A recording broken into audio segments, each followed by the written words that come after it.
Hi everyone. It's been a while since I put out a video, and it's good to be back. I'd like to think I have something here that will be of interest to many of you. It's an item that I have eagerly been anticipating for a while now. It's the latest offering from Modlite.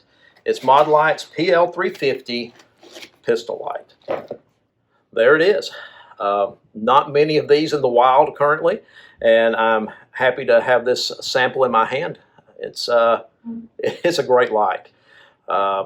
Let me preface everything I'm about to say with this. This is more of an initial look at versus a full review.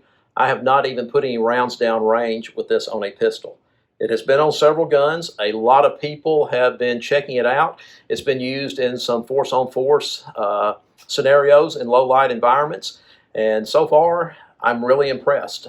It is in keeping with the quality I have come to expect from Modlite, and very much in keeping with the light output that I have come to expect from Modlite. So let's go ahead and do more of a tabletop unboxing and comparison to some of the other popular items out there on the market. Pretty much standard packaging for Modlite for the PL350. If you already own a Modlite, then you have seen this packaging. I've already installed the 18350 battery. In the box, you'll get an information card to scan that will take you to Modlite's website, a charger cord, switch extensions. I actually have these on my Surefire X300 Ultra, like them a lot, but don't find them necessary on the Modlite, but it is nice that they include them. I've also already installed the universal adapter in the front part of the body. There's an opening here, and that simply is friction held in place. You just push it down and it kind of snaps in place. It also comes with another adapter, which I've misplaced, but the universal one will fit the Glock family of lights. I like that this is a front-loading battery compartment. It's very convenient to be able to exchange batteries without having to remove the light from your pistol. The switches are very tactile as far as felt, and then very audible once they click into place. So no momentary light activation. You're simply going to have to toggle up or toggle down to activate the light. If you're a fan of momentary light, then I suggest you get used to toggling on and then off rather quickly. I don't have an issue with that. I'm not a huge proponent of momentary light use. It does have its place, and if I need momentary, then I simply will toggle on and then toggle off quickly. Let's go ahead and do a size comparison between the 350, the Surefire X300 Ultra, and the TLR1. The single battery compartment of the 350 is certainly narrower when compared to the other two lights. Overall length is much more in line with the Surefire X300. As far as holster compatibility, many holsters that will accommodate the Surefire will accommodate the Modlite. There is a chart on Modlite's website. I do know that the Modlite on a Glock 17 will not fit in my Safariland 7000 series of holsters. It is supposed to fit in the 6000 series of holsters, but I have not tested that. Let's go ahead and install the Modlite on a Glock 17 now. Simply click in place like any other light, and then there's one screw on the right-hand side that needs to be tightened.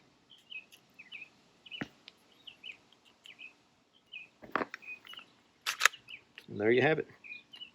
PL350 on a Glock 17 MOS. Let's go ahead now and do an actual low light nighttime comparison between the PL350 and the other lights on the table.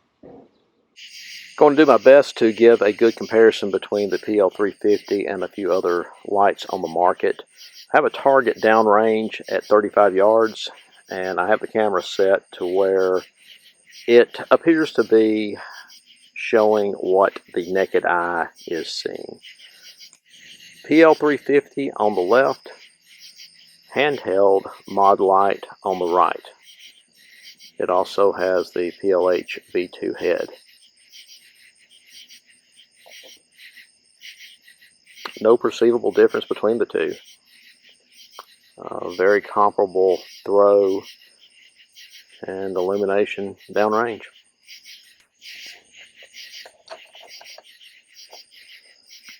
PL350 again on the left, and an older Surefire X300 Ultra on the right.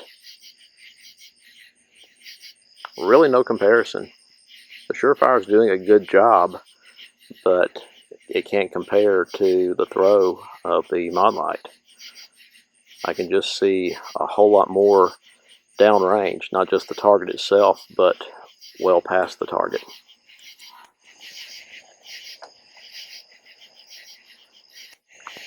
PL350 again on the left, and now a Streamlight TLR1 HL on the right. Great illumination from the Streamlight, but again, it just does not have the concentration of the beam, and it's just not providing as much detail on the target or past the target. All of these lights have fresh batteries installed in them. Pretty good comparison between all these lights. Hopefully the camera is accurately reflecting it.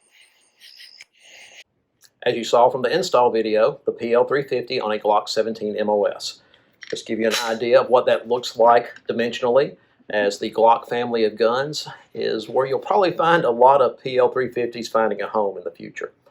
There are two things that I really like about the 350. One is the light output. The next is the switching mechanism. It is very easily activated. You saw that previously in the unboxing segment. They're very tactile in engagement, very positive. I don't want to have to muscle a switch into place when I'm trying to establish my grip. At the same time, I don't want the light so easily activated that it leads to negligent light discharges. So there is a balance, and that balance has been very well achieved here with the 350. I like this switching mechanism a lot. So depending upon whether or not you're using your thumb or the back part of your index finger for light on, light off, doesn't matter. Both are very easily achieved. So if I'm rocking down for light on and then rolling in for off, very easy. If I'm rolling in for on and then thumb down for off, again, very easily achieved. And that is due to the switching mechanism in place here. While it is not recommended to use your trigger finger for light engagement in the event of injured shooter drills or an injured shooter incident, it is very easily manipulated. The chance of me having to muscle that switch and through muscling it, finding my trigger finger in the trigger guard and potentially on the trigger is that chance is much greatly reduced by the ease at which this mechanism can be engaged. So Modlite, thumbs up on your switching mechanism. So what are the cons to the 350? There's only one I can think of, and for me it's not that huge of a con, and that is battery life.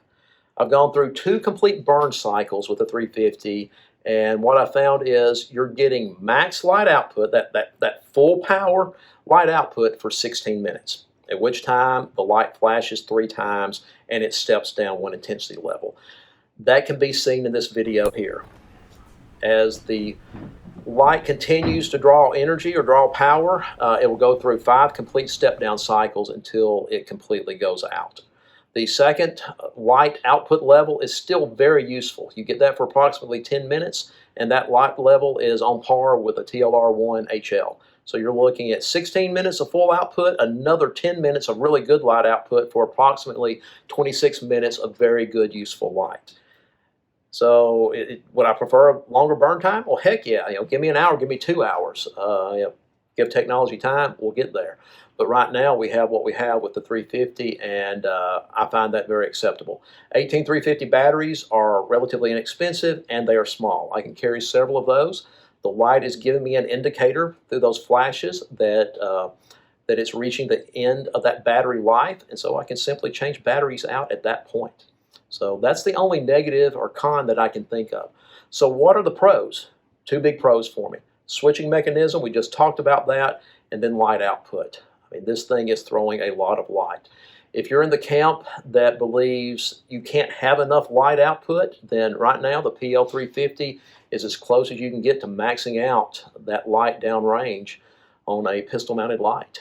If you believe that the amount of light output, lumens, candela, however you want to quantify that, equals information, and the more information you have leads to better decision making and problem solving, then the 350 is for you. To quote and kind of paraphrase Will Petty, until I can take the sun and attach it to the end of my gun and use that to illuminate things downrange, I don't have enough light. And well, the PL350 is not the sun, but it's the closest thing to it at this point. I've been really impressed with it, so if you get a chance, check out the PL350 from Modlite. I think you will be very happy with what you find there. You all stay safe. Take care.